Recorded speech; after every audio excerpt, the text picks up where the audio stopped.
پھر انسان کو جو جا کر کے خون ریزی کرے گا، فساد کرے گا زمین پر، ایسے کو تو کیوں اپنا خلیفہ بناتا ہے؟ اللہ عز و جل نے فرشتوں کو یوں فرمایا کہ جو میں جانتا ہوں وہ تم نہیں جانتے۔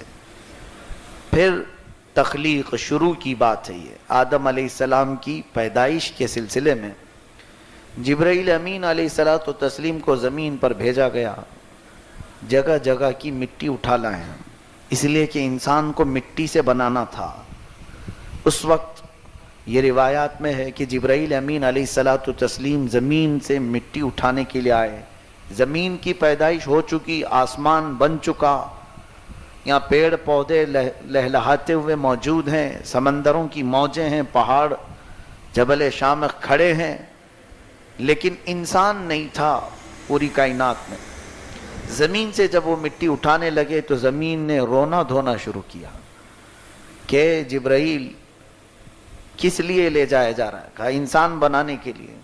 کہا انسان بنے گا، پھر وہ آئے گا میرے اوپر، قتل و غارت کرے گا، خون ریزیاں کرے گا، گناہ سے مجھے سرخ کر دے گا، لہٰذا مجھ سے مٹی کو نہ اٹھاؤ۔ زمین پر رحم کھا کر حضرت جبرائیل علیہ السلام واپس چلے آئے، عرض کرنے لگے مولا زمین بہت رو رہی ہے کہ اس کے حصے سے مٹی اٹھا کر انسان نہ بنایا جائے۔ پھر اللہ عز و جل نے میکائیل علیہ السلام کو بھیجا، ان کے ساتھ بھی یہی معاملہ ہوا۔ اسرافیل علیہ السلام آئے، زمین نے ویسے ہی رونا دھونا شروع کیا۔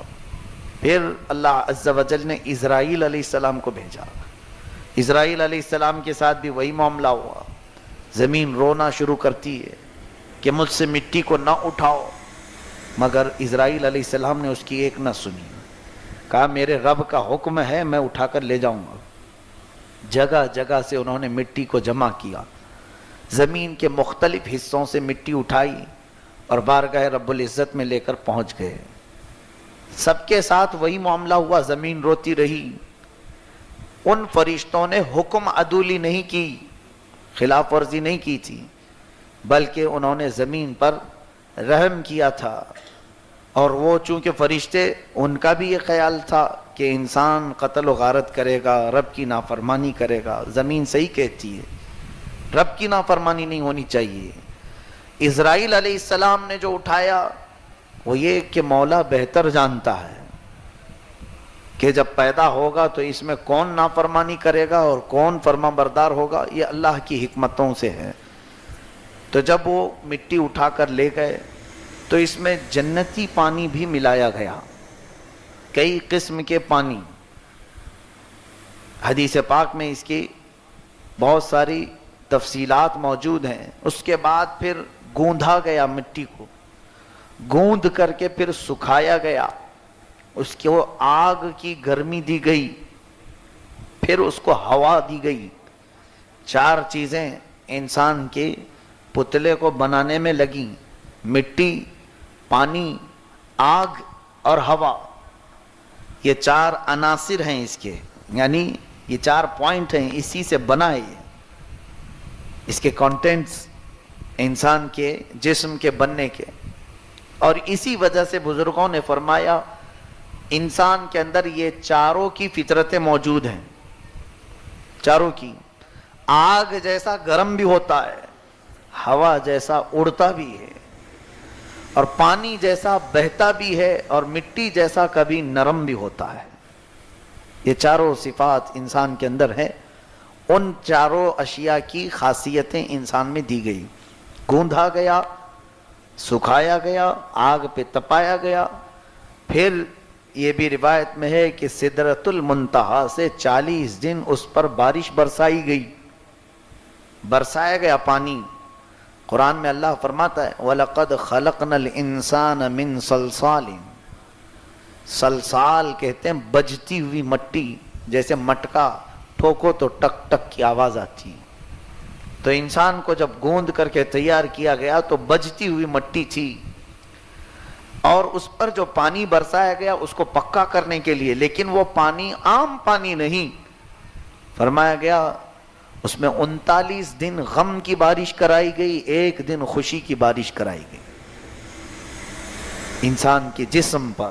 یعنی یہ پہلا فارمولا ریڈی ہو رہا ہے ابھی، سب سے پہلا انسان تیار ہو رہا ہے، اس میں ساری چیزیں ہو گئی۔ 39 دن غم کی بارش اور ایک دن خوشی کی بارش اس پتلے پر برسی، جس کی وجہ سے انسان کی زندگی میں غم زیادہ اور خوشیاں کم ہوتی ہیں۔ ہمیں سال بھر روز عید کا دن نہیں آتا ہے، عید کا دن ایک ہی بار آتا ہے، سال میں ایک رکھا گیا ہے، 365 دن ہے۔ اسی طرح دنوں کی تعداد کے اعتبار سے ہمارے تیوہار ہوں، خوشیاں ہوں، مختصر ہوتی ہیں۔ باقی سب انسان کے روزمرہ کے کام ہی ہیں جس میں پریشان رہتا ہی ہے، کبھی گھر کے معاملات کو لے کر، کبھی بزنس کے معاملات کو لے کر، کبھی جائیداد کو لے کر، کبھی اولاد کو لے کر، کبھی بیوی کو لے کر روتا ہی رہتا ہے، اسے غم ہے انسان کو۔ خیر، جب یہ پتلا تیار ہوا، پورا ریڈی ہوا، تو اب اس کے آگے کے معاملات سورہ اعراف میں رب تعالیٰ فرماتا ہے، اللہ تعالیٰ نے روح اس بدن میں ڈالی۔ روح کیا چیز ہے؟ روح کو اللہ تعالیٰ فرماتا ہے یہ رب کا نور ہے، اللہ کا نور ہے۔ ابھی مجھے آپ بتائیں، لائٹ چالو ہے اور یہاں سب اجالا ہے، یہ پورا ماحول روشن ہے، لائٹ تو آپ کو دکھ رہی ہے، لیکن یہ اجالا جو ہے اسے نہ ہم پکڑ سکتے ہیں، نہ ہم اس کو کوئی نام دے سکتے ہیں، یہ کیا چیز ہے؟ یہ اجالا صرف اتنا ہے کہ ہماری آنکھوں کو دیکھنے کے قابل بناتا ہے، باقی یہ اجالا جو ہے یہ نظر نہیں آتی چیز۔ روح کا معاملہ ایسے ہی ہے کہ وہ نور ہے، وہ جسم میں ہے لیکن نظر نہیں آتی۔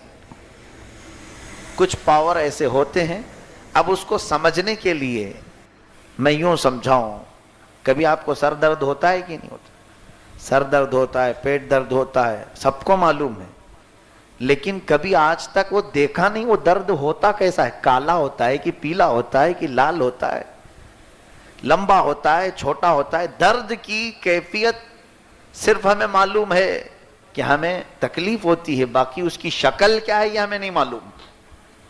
کچھ چیزیں رب تعالیٰ نے ایسی بنائی ہیں جن کی شکلیں نہیں ہوتی، احساس ہوتا ہے، روح انہی میں سے ہے۔ روح ایک نور ہے اللہ تعالیٰ کا۔ اب یہ جب آدم علیہ السلام کے جسم میں ڈالا گیا تو جسم جو ہے مٹی کا بنا ہوا تھا، روح جو ہے نور ہے، روشن۔ روح بھاگ کر باہر آئی، کہنے لگی رب تعالیٰ سے مجھے گھبراہٹ ہو رہی ہے کہ اندر اندھیرا ہی اندھیرا ہے جسم میں کیسے جا کر اس میں رک جاؤں؟ اندھیرا اور روشنی دونوں اپوزٹ چیز ہیں، اسی لیے روح اور جسم کا ملاپ ہمیشہ ہوتا نہیں، ان کی دوستی نہیں ہوتی زیادہ دن، اس لیے کہ یہ دونوں الگ ہوں گے ہی۔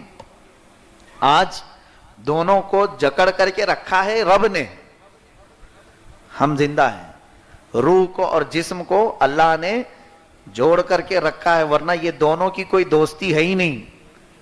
جس دن حکم ہوگا روح اتنی تیزی سے بھاگتی ہے جسم سے کہ دوبارہ اس کی طرف آنا بھی نہیں چاہتی، کبھی نہیں۔ جسم سے جب وہ آزاد ہوتی ہے روح تو دوبارہ اس جسم میں آتی بھی نہیں، نکل جاتی ہے۔ روح کا جسم سے تعلق نہیں۔ ہاں ایک مسئلہ ہو سکتا ہے، کیونکہ دوستی کے لیے سیم چیز ہونا ضروری ہے نا۔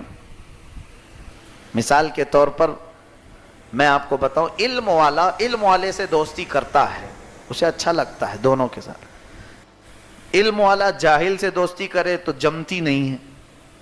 سائلنٹ رہنے والا بڑبڑیا سے دوستی نہیں کرتا، اس کی جمتی نہیں۔ دونوں کا ساتھ اس وقت جمتا ہے جب دونوں برابر کیوں۔ روح جو ہے نور ہے اور جسم اندھیرا ہے، دونوں کی دوستی جمتی نہیں، اسی لیے جب موت آتی ہے روح نکل کر بھاگتی ہے۔ لیکن ہاں جن اہل اللہ نے اپنے جسم کو بھی نورانی بنایا، ان کی روح جاتی ہے پھر آ جاتی، کیونکہ دوستی جو ہو گئی، روح نورانی ہے، اور ان اولیاء کاملین نے جسم کو بھی نورانی بنایا تو روح کی جسم سے دوستی ہو جاتی ہے۔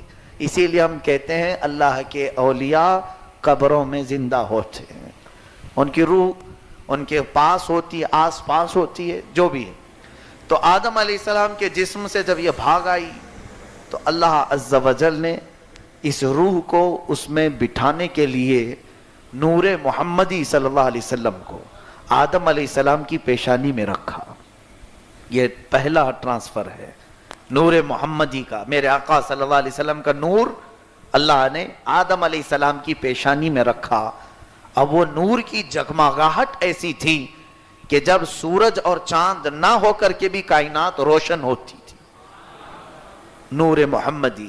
تب پھر روح کو ڈالا گیا تو روح جا کر قرار پا گئی, رک گئی, کیونکہ اب جو روشنی آ گئی نور محمدی کی.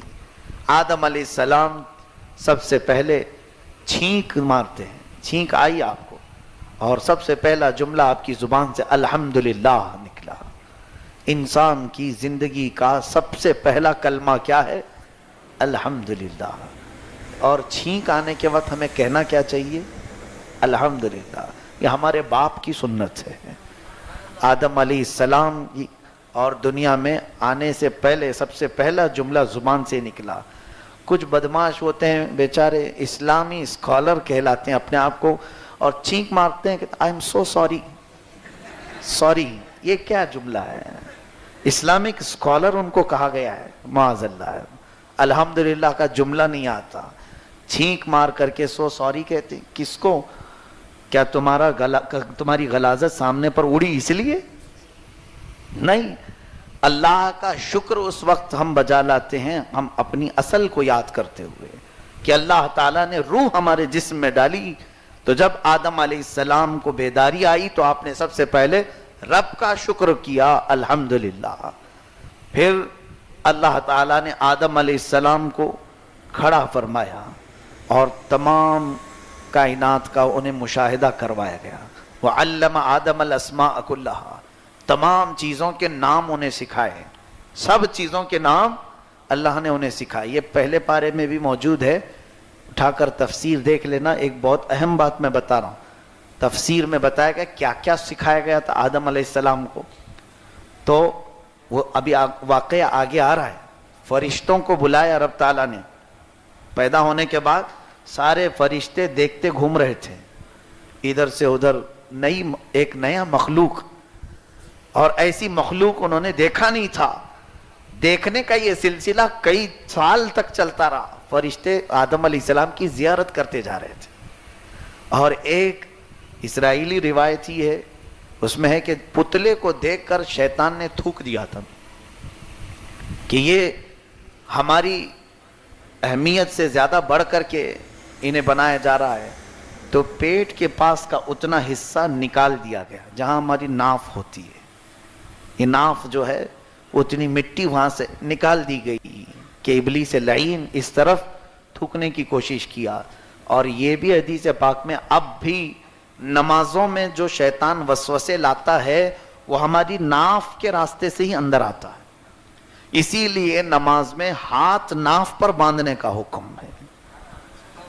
بات سمجھ میں آئی؟ جب ہم اللہ اکبر کہہ کر تکبیر باندھتے ہیں تو ناف پر, بومبی جس کو کہتے ہیں, اس پر مضبوطی سے ہاتھ باندھتے ہیں تاکہ شیطان وہاں سے داخل ہونے نہ پائے. یہ تاریخ ہے, یہ روایات ہے.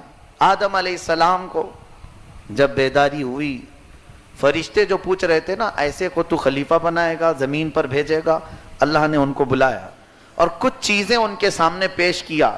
اے فرشتوں بتاؤ اسے کیا کہتے ہیں, اسے کیا کہتے ہیں. فرشتوں نے نئی نئی چیزیں دیکھی تھی, زمین کی چیزیں ہوں گی, کچھ بھی ہوں گی. فرشتے کہنے لگے قالوا لا علم لنا الا ما علمتنا انک انت العلیم الحکیم. اے مولا ہمیں تو اتنا ہی معلوم ہے جتنا تو نے سکھایا ہے, اور تو علم والا, حکمت والا ہے, یہ سب چیزوں کے نام ہمیں نہیں معلوم. ثم عرضهم, پھر آدم علیہ السلام کے پاس پیش کیا گیا اور کہا گیا انبئونی باسماء هؤلاء ان کنتم, قالوا سبحانک لا علم لنا الا ما علمتنا انک انت العلیم الحکیم. قال یا آدم انبئهم باسمائهم, اے آدم اب تم بتاؤ ان چیزوں کے نام کیا. آدم علیہ السلام گنانا شروع کی, اس کو فلاں کہتے ہیں, اس کو یہ کہتے ہیں, اس کو یہ کہتے ہیں, یہاں تک کہ انہوں نے کائنات کی موجود ساری چیزوں کو گنا دیا. وہ درخت ہوں, پتے ہوں, پھل ہوں, یا جانور ہوں، کیڑے مکوڑے ہوں، پرندے ہوں، سب کے نام انہوں نے گنائے ہیں۔ فرشتوں کو اس چیز کا علم نہیں دیا گیا تھا، حتیٰ کہ حدیث پاک میں آدم علیہ السلام کو 7 لاکھ زبانیں سکھائی گئی۔ 7 زبانیں نہیں آتی ہم کو، 7 لاکھ زبانوں کا علم دیا گیا۔ اور جب آدم علیہ السلام بولنے لگے فلاں فلاں فلاں فلاں، تو علم کا رعب ایسا چھایا کہ اللہ نے فرمایا اب کیا کہتے ہو فرشتوں؟ سب جھک گئے، کہا اسجدوا لآدم، اب آدم کو سجدہ کرو۔ تعظیم کا سجدہ تھا، عبادت کا نہیں۔ اب فرشتوں نے سجدہ کیا، کتنا لمبا تھا؟ حدیث پاک میں ہے وہ 500 سال کا ایک سجدہ تھا۔ اور پھر انہوں نے سر اٹھایا تو دیکھا ابلیس کھڑا ہے۔ ابلیس سجدہ نہیں کیا، وہی ذکر آج کے پارے میں ہے۔ وہ کہنے لگا خلقتنی من نار وخلقتہ من طین، مجھے تو نے آگ سے بنایا ہے اور اسے مٹی سے بنایا ہے، آگ مٹی کے سامنے کیسے جھکے؟ وہ نہیں جھکا۔ تو فرشتے جب سر اٹھا کر کے دیکھے ان کا استاد کھڑا ہے، ابلیس جو ہے فرشتوں کا معلم رہا ہے، استاد رہا ہے، فرمایا گیا کہ اس کے سجدے اگر زمین پر پھیلا دیے جائیں تو ایک رائی کا دانہ بھی باقی نہیں رہے گا، اتنے سجدے اس نے رب کے کیے۔ لیکن غرور، گھمنڈ، اپنے آپ میں کچھ ہونے کا احساس، یہ اسے لے ڈوبا۔ اللہ نے فرمایا فخرج انک من الصاغرین، نکل جا، اب تو مردود ہے، تو بہت ہی ذلیلوں میں سے ہے، میرے دربار سے تو نکل جا۔ اب فرشتے جب سر اٹھا کر دیکھے تو یہ کھڑا ہے، تو دوسرا سجدہ پھر فرشتوں نے شکرانے کا کیا۔ پہلا تو رب کا حکم تھا، دوسرا فرشتوں نے خود سے کیا شکر میں کہ اے اللہ تیرا شکر ہے، ہم ابلیس کی سوچ والے تو نہیں۔ اسی لیے نماز کی رکعت میں 2 سجدے فرض کیے گئے ہیں، یہ فرشتوں کی سنت ہے۔ ایک سجدہ اللہ کے حکم پر، اور دوسرا اس بات پر کہ اللہ نے ہمیں کافروں میں نہیں بنایا، سجدہ کرنے والوں میں بنایا۔ سجدے میں جانے کے وقت یہ احساس بھی ہونا چاہیے، مولا مجھے اس قوم میں پیدا کیا جو اس کی بارگاہ میں سر جھکاتی ہے، اس میں سے نہیں پیدا کیا جو سر اکڑا کر مولا سے جھگڑا کرنے کی سوچتے ہیں، رب تعالیٰ سے ان کا اختلاف۔ اللہ تعالیٰ نے آدم علیہ السلام کو پھر جنت میں رہنے کا حکم دیا، جاؤ جنت میں، اسکن، جنت میں رہو۔ جنت کی نعمتیں کیا کم ہیں، اللہ اکبر، ہر طرح کی نعمتیں جنت میں موجود ہیں۔ لیکن آدم علیہ السلام اکیلا پن محسوس کرتے تھے، بے قراری، بے چینی۔ اس کا مطلب یہ ہے کہ انسان کو جو پیدا کیا اللہ نے، اس کی فطرت میں ہے یہ اکیلا رہنا پسند نہیں کرتا۔ انس سے بنا ہے انسان، انس کہتے ہیں دوسرے کی طرف کھچاؤ، لگاؤ، جسم کے اندر ہمارے موجود ہے، پہلے سے ہے۔ اسی لیے انسان جنگلی نہیں ہوتا، اکیلا کوئی ہوتا ہو، لیکن عام طور پر انسان کی عادت، فطرت یہ ہے کہ وہ انسانوں سے قریب رہنا چاہتا ہے، انس ہے اس کے اندر۔ آدم علیہ السلام کی یہ بے چینی، بے قراری، جنت میں کون سی نعمت نہیں ہے، سب ہے، لیکن اپنے جیسا کوئی دوسرا بشر نہیں ہے، سب نعمتیں ہیں۔ تو اللہ عز و جل نے آدم علیہ السلام ایک بار آرام فرما رہے تھے، ان کی بائیں پسلی سے کچھ حصہ نکالا گیا آدم علیہ السلام کی، اور اس بائیں پسلی سے پھر ایک شکل تیار ہوئی، وہ حضرت حوا بنی۔ اللہ تعالی قادر مطلق ہے، جہاں سے جیسا چاہے بنا دے، وہ تو صرف کن کہتا ہے تو ہو جاتی ہے۔ اب حضرت حوا زندہ جنت میں ہوئی۔ اب یہاں سے فرق ہے، مرد کو باہر بنایا گیا، عورت کو جنت میں پیدا کیا گیا۔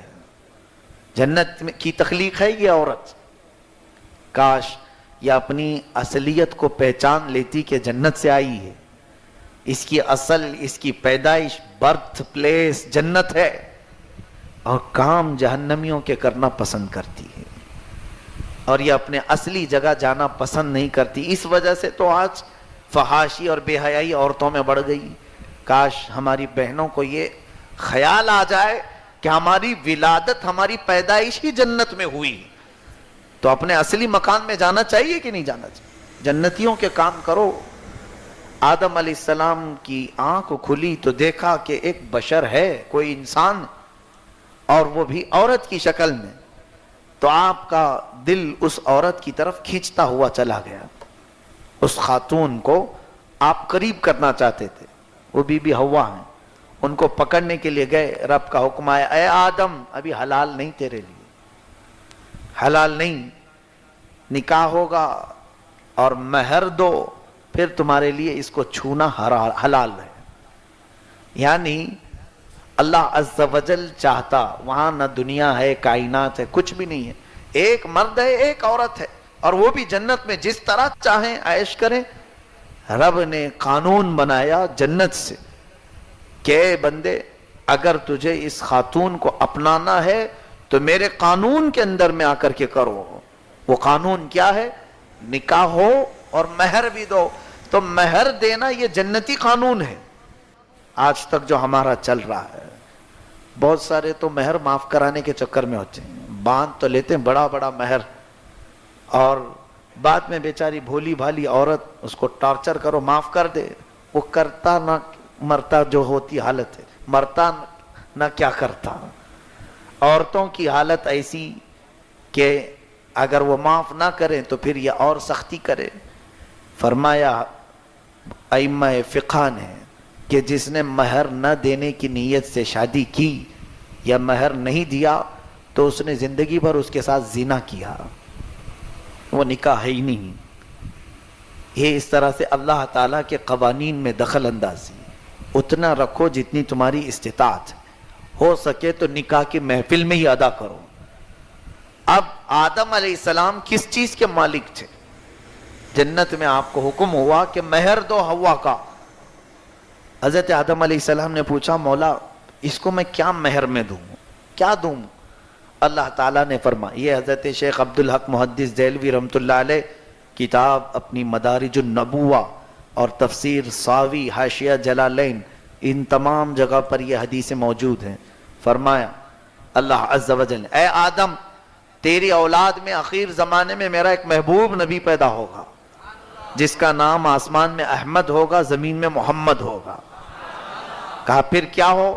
اللہ نے فرمایا اس نبی پر تو 20 بار درود بھیج، یہی تیرا مہر ہے. درود اس وقت حکم ہوا 20 مرتبہ، یہ موجود ہے احادیث کریمہ میں، 20 مرتبہ، اور ایک حدیث میں ہے 13 مرتبہ. بہرحال جتنا بھی ہے، لیکن بی بی حوا کا مہر جو ٹھہرا وہ میرے مصطفیٰ کا درود ہے. حضرت آدم علیہ السلام نے 20 مرتبہ درود پاک بھیجا، حضرت حوا ان کے لیے حلال ہوئی. پتہ یہ چلا ہم آدم علیہ السلام کے بیٹے ہیں کہ نہیں، اولاد ہیں یا نہیں. ہم وجود میں آئے، آدم اور حوا اگر نہ ملتی تو کیا انسانوں کی پیدائش ہوتی؟ پوری کائنات انسانوں کی پیدائش صدقہ ہے میرے آقا کے درود پاک کا.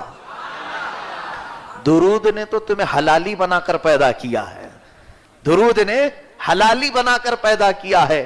اور پھر جس کو درود سے چڑ ہو پھر اس کی اصل میں خطا ہو سکتی ہے. اعوذ باللہ من الشیطان الرجیم. حضرات محترم، حضرت آدم علیہ السلام بی بی حوا کا مہر جو عطا کیے ہیں، یہ آج نکاح کرنے والے نوجوانوں سے میں تنبیہ بھی کرتا ہوں، انہیں یہ ہدایت دیتا ہوں کہ تم اپنی دلہن کو لے آتے ہو، جو بھی مہر متعین ہوتا ہے 5,000 7,000 10,000 50,000، تو یہ دنیاوی رقم تو ہے ہی. یہ نکاح کی محفل میں دلہن کو دے دینا، یہ مہر تو واجب ہے شرعی. لیکن رات اپنے گھر جانے سے پہلے تم بھی 20 بار درود پڑھ لینا، تاکہ شرعی اعتبار سے جو مال کا مہر تم پر واجب ہوا یہ مہر بھی ادا ہو جائے، اور ہمارے باپ آدم علیہ السلام کی سنت والا مہر بھی ادا ہو جائے. اور وہ مہر جب ادا ہوگا تو انشاءاللہ دنیا بھی جنتی زندگی میں بدل جائے گی. انشاءاللہ دنیا میں رہ کر کے بھی جنتی زندگی بی بی حوا اور آدم کی زندگی انشاءاللہ رب چاہے تو عطا فرمائے گا. یہ ہوئی آپ کی زندگی شروعات. اب وہاں سے جو آگے کے معاملات ہیں، کل کی تفسیر میں بھی میں نے بتایا تھا، اللہ نے فرمایا تھا اسکن انت وزوجک الجنہ فکلا من حیث شئتما، یہاں تم اور تمہاری بیوی رہو جو چاہو من میں آئے سب کھاؤ، ولا تقربا هذه الشجرہ، ایک درخت کے قریب مت جانا، یہاں مت جانا۔ ابلیس لعین جو مردود ہو گیا تھا وہ آیا، کہتا ہے فوسوس لهما الشیطان لیبدی لهما ما وری من سوآتهما وقال ما نهاكما ربكما عن هذه الشجرہ، اے آدم و حوا تمہیں معلوم ہے تمہارے رب نے کیوں منع کیا ہے؟ الا ان تکونا ملکین او تکونا من الخالدین، اس لیے کہ تم کھاؤ گے تو یا تو فرشتے بن جاؤ گے یا تو ہمیشہ ہمیشہ جنت میں رہنے والے ہو جاؤ گے، اس لیے منع کیا ہے۔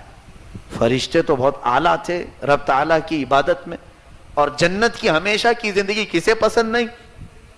وسوسہ ڈالا، قرآن میں ہے وسوسہ ڈالا ان دونوں کو بھی کہ تم ہمیشہ اس میں رہو گے اگر وہ درخت کا پھل کھاؤ گے۔ تو اس وسوسے میں آ کر ان دونوں حضرات نے پھل کھا لیا، اور اللہ کا عتاب ایسے کہ فوراً ان کے کپڑے اتار لیے